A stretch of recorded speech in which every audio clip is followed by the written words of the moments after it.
Okay, today we're going to talk about imaginary numbers. And imaginary numbers are necessary because you can't take the square root of a negative. Okay. So if I have a negative value, right, I cannot take the square root of it. So let's review what a square root is. Let's review what a square is first. If I take 2 and I square it, 2 times 2 equals 4. If I take negative 2 and I square it, negative 2 times negative 2 equals a positive 4. Notice that both of these numbers are positive. Okay? I can't take any number and square it and have it equal negative 1. In other words, if I take a positive number and square it, it will not equal negative 1.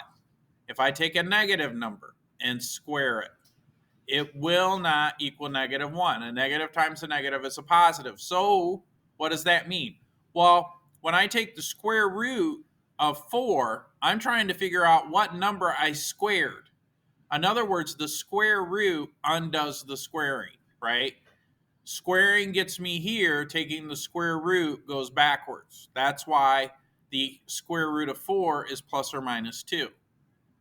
But because you can't square anything to get a negative 1, a square root doesn't really exist for any negative number. So we make one up. We call it an imaginary number, or I. Okay? Now, this next thing that I'm about to write down is very important because you're going to need to know this to do all your homework. If I take this and I square it, right? In other words, if I take this and I square it, and I take this and I square it, remember that when you square a square root, the square root undoes the square. So then in my next line, I'm going to get negative 1 equals I squared. Now, these two things are critical. This is important because we're going to do a lot of math, and sometimes we're going to end up with an I squared, and sometimes we're going to end up with the square root of negative 1, which is just plain I. Okay? Any questions on that before we move forward? All right. So now the next thing that you need to know, let's do an example of that. Oh, one last thing. Complex numbers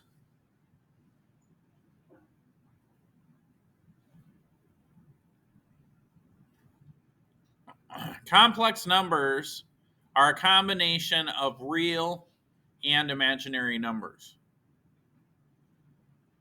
Okay?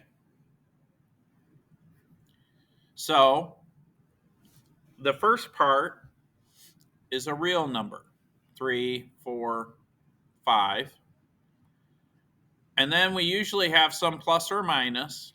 And the next part is the imaginary part. You have some variation of I.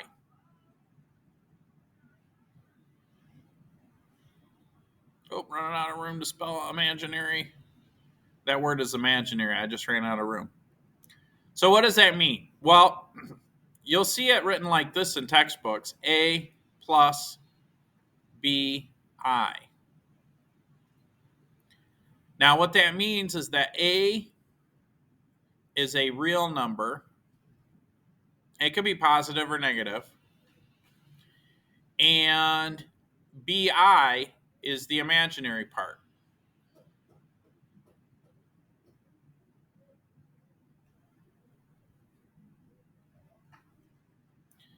So we're going to do an example problem like this. If I have 6 minus 4i, or actually 6 minus 4i times 6 minus 4i minus 3 times 7 minus 11i.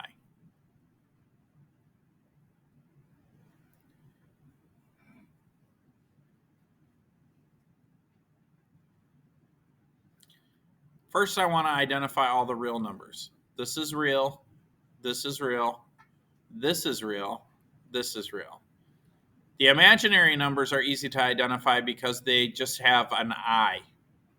Anything that has an I is an imaginary number. Anything else is real. Okay? So, how do I do the math on this? Well, this first thing I'm just going to multiply, just like we normally would, right? So I've got a binomial times a binomial.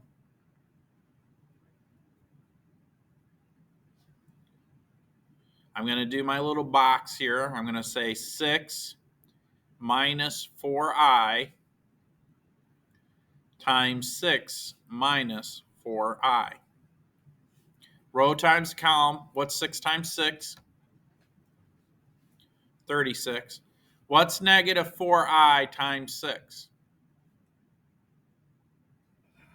Negative 24i.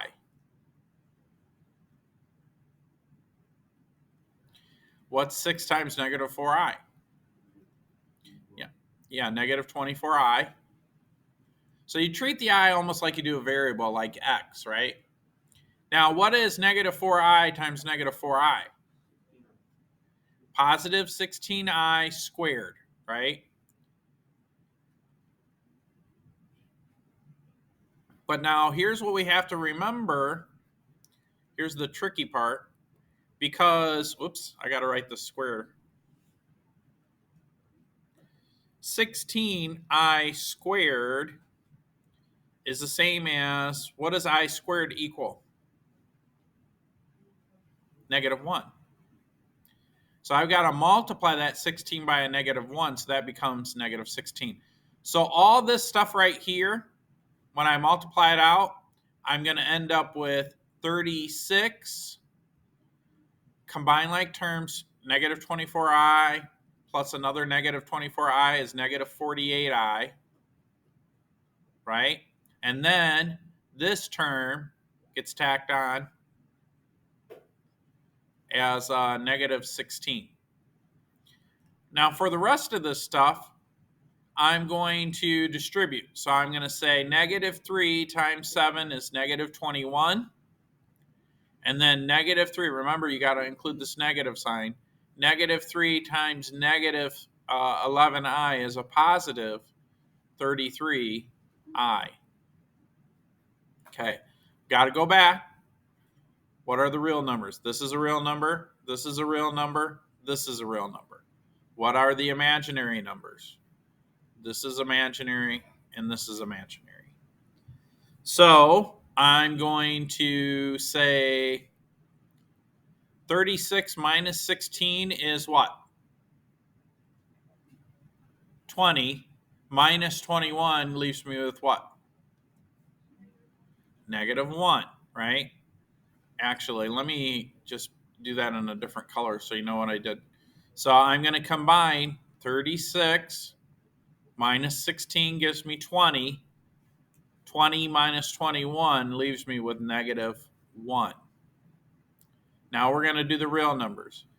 I've got 33i minus 48i.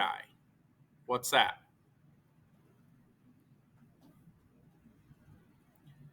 Negative 15i. It's a lot of work. Do you guys have any questions on this?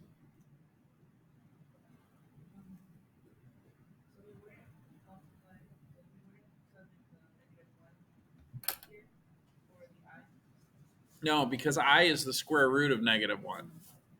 Okay. Pretty much a mess. That was a good question. That was a great question. Let me repeat it so it's in the video. The question is, do we sub in for the I? No, we only sub in for I squared because I squared is a real number, right? I squared represents negative 1. So the only time we sub in is for I squared. Now at some point you might get like I to the 4th power, which is really I squared.